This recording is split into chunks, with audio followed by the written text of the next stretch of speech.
We saw some video of earlier Andres, which had extensive flooding, and there you are. Couldn't see you there for a second, but I know the electricity is all out around you.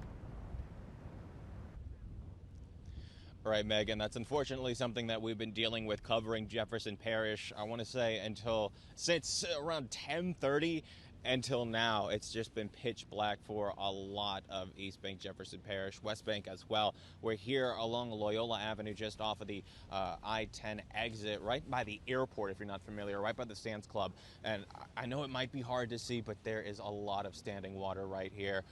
And I don't want to get into it because Meg Lee, it does smell like sewage. I know we're having a sewage issue here throughout Jefferson Parish. So we are here on a bike lane right now, elevated portion of Loyola Avenue, trying to stay away as much as possible from that water. But as we've been reporting, we have been seeing Kenner Police as well as state police all in and out of University City just to make sure that they're evacuating anyone in need of any medical help, just riding along through the interstate and Loyola Avenue as well as some other side streets. University City right now, there's no way to put it, really. It's flooded. There's water creeping up into homes. There's water creeping up into cars. If we can turn around, Evan, and show the good people at home. This is a Shell gas station right here on Loyola Avenue. We have 1, 2, 3, 4, 5 maybe cars parked right here.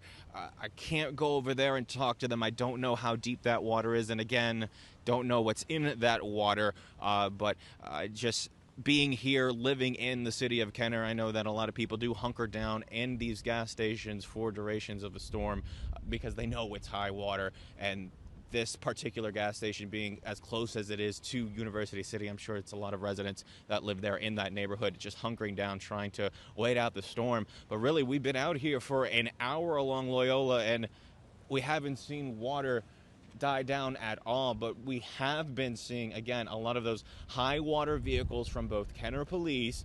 We have been seeing some deputies from JPSO also make the route as well, just checking on people. State police also out here as well. National Guard also having a presence here in the city of Kenner. And if you're asking why we're seeing a lot of this flood water, it's because the same old story that we have been saying throughout this whole storm.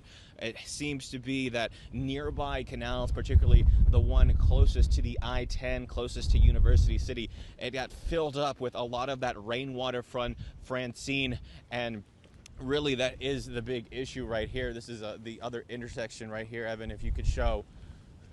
And this side of Loyola Avenue also completely inundated with water. And, you know, I've been getting a lot of comments and a lot of questions as to when we might see this water drain. And, you know, we have been hearing from Jefferson Parish that they do have emergency crews on standby. It's just a matter of waiting for the sun to finally come up and deploy those emergency crews to go in and really clean out the drains, and hopefully that'll help speed up the process as well. Been on the phone with Jefferson Parish Councilwoman Arita Bohannon, who's the council person for this area of Jefferson Parish. She tells me that she's eager to come. Eventually, she'll do a live interview with me. Hopefully, she'll have some good news about the situation that we're seeing here in University City, but across her district and really across the parish overall. But again, you know, it's just pitch black out here. And I've been saying it for all of my live shots, you know, if it looks pitch black to you, imagine how dangerous it looks when you're traveling 20 miles per hour, 30 miles per hour through these waters, and you don't realize just how deep that water is and the wakes that you're causing and other people might have caused as well. We've been seeing a lot of those lifted trucks come on through. They've been able to manage these waters safely.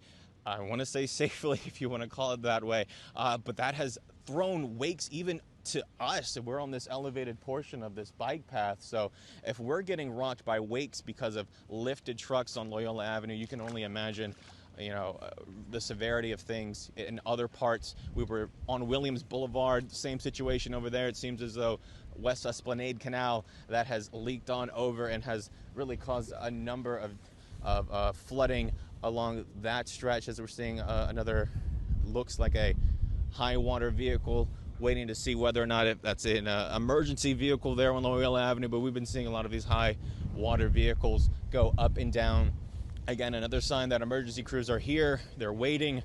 They're doing the job actively of trying to make sure people are safe. As we see this video, this truck come on through. But again, you know, we've been seeing just this, and kudos to him for actually slowing down, because like I have been saying, we've been seeing a lot of people, but even him slowing down, if we could see the wake that he's causing, the waves that he's causing, even though he went at a nice brisk, a nice slow pace here down Loyola Avenue toward the airport, you can see all of that just brushing up against the side of Loyola Avenue. And that has been, unfortunately, the case over at Williams Boulevard, seeing a lot of that water being pushed into those businesses, a lot of that water along West Esplanade being pushed into homes.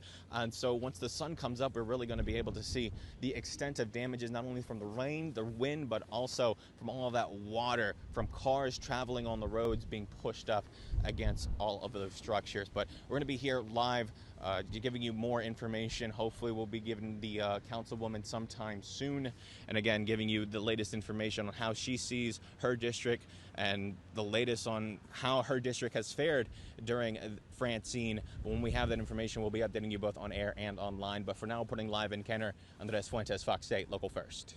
All right, Andres. And by the way, kudos to Andres for being in the pitch black there in Kenner. You underestimate how dark it is out there without any street lights, any lights in your camera, like nothing. And he's been able to give us a pretty comprehensive live shot there. So Andres Fuentes doing a great job tonight. He is not paid by the word, but he definitely gave us some great information. Yes.